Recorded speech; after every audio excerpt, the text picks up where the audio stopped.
All right, everybody, just got my monthly dividend statement and I looked at my account value and it's a little scary, but let's go over the numbers.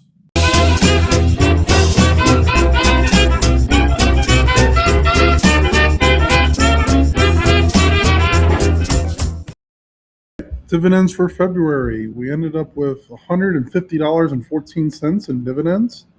SPHD 2257, increase of 40 cents from last month. RYLD was 58.48. Technically not a decrease because January paid twice. There was two checks from December and January. 58.48, a little bit higher than average. Main Street Capital 3065, increased by 30 cents. KBWI 2225. I added quite a bit of this in the beginning of February, so that's why I went up $1. I put stuff MLPA. That was a mixed limited partnership that I then sold after the dividend, but I got 1619 for that. So if you add all that up, 150.14. Last year I made zero in dividends.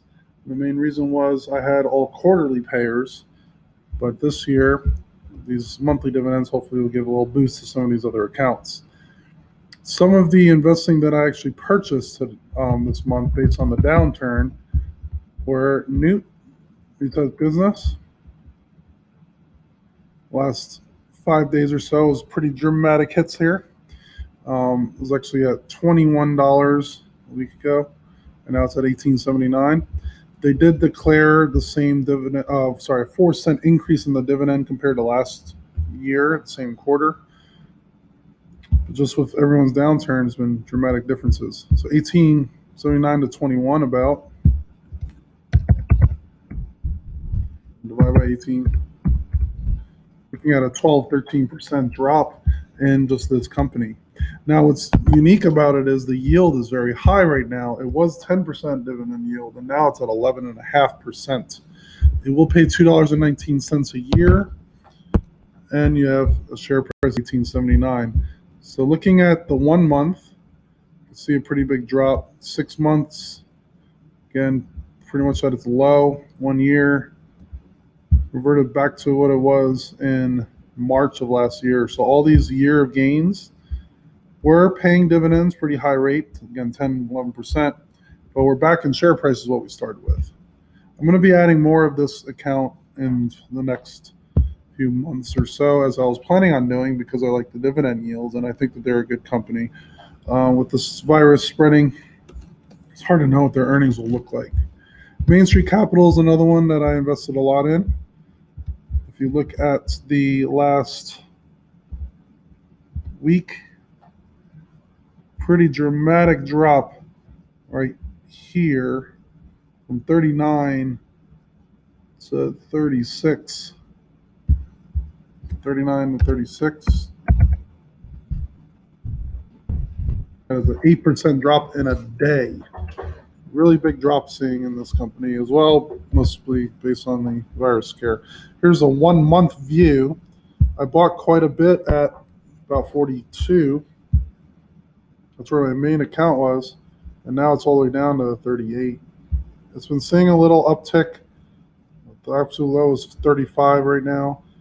Now it's 38. They're another high yielding company, paying 666, very lucky percent yield. And I bought about $500 more into this in the last week. I bought mostly 39s, and considering buying more shortly. It's been showing a little bit of a jump up, at 3% just today. So interesting stock. I was thinking about doing a protective put on this at $29. So if everything just immediately tanks, it would be a pretty significant loss, but you could actually make about $25 in premium payments if you actually end up buying a put in $29 and about 30 cents. So the stock would have to drop about $10 for that to not be allowed, which would be very dramatic. But with the market the way it is, again, it was in the 45 range and now it's 38.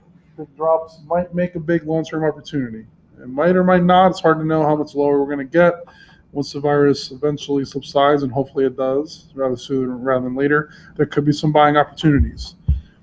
So I did heavily invest in February. I put almost $1,200 into my Roth IRA just last month alone, and I actually reached last year's dividend goal. These are the current amount of dividends that I'll receive for each fund based on the last year's dividends multiplied by the number of shares that I own. 211, 272, 241, 88, 205. I'm probably going to add a little more KBWI, short cap value. Main is now higher because I bought about 15, I think it was about 15 or 16 shares. We're at 473. SPC 257, RYD 624, and NEWT already from what I bought this year, I'm going to add $172 a year in dividends. 172 divided by 12, we can get $14 a month in dividends just from buying this company. Now, I am down based on the share price, but I'm considering buying more, and I'm most likely going to be buying a little bit more each month until the downturn comes. My total is now $25.46 a year in dividends, if you average that all out, or $212 a month. In November last year, I calculated it out, and we were at $191.93. So based on the investing I did in the last 2 months, it is a $20 per month increase in dividends. Long-term growth is to constantly invest. Growing companies are pretty high-yielding companies. Don't sell. Make it go for long periods, 20, 30 years down the road. Okay. My new next year goal, because my goal was $215 a month, is now to get to $225 a month, which is a $12 increase from there. If I put $200 a month into NEWT, that will cover it.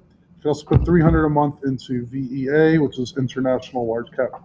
And I'm a little underweight in that, so I'm considering buying that as well. So have a plan. Keep working on that plan. What's good about this is my dividends will continue to come in even with the virus causing a lot of issues otherwise. If you have any questions or thoughts, let me know, and I'll see you next time.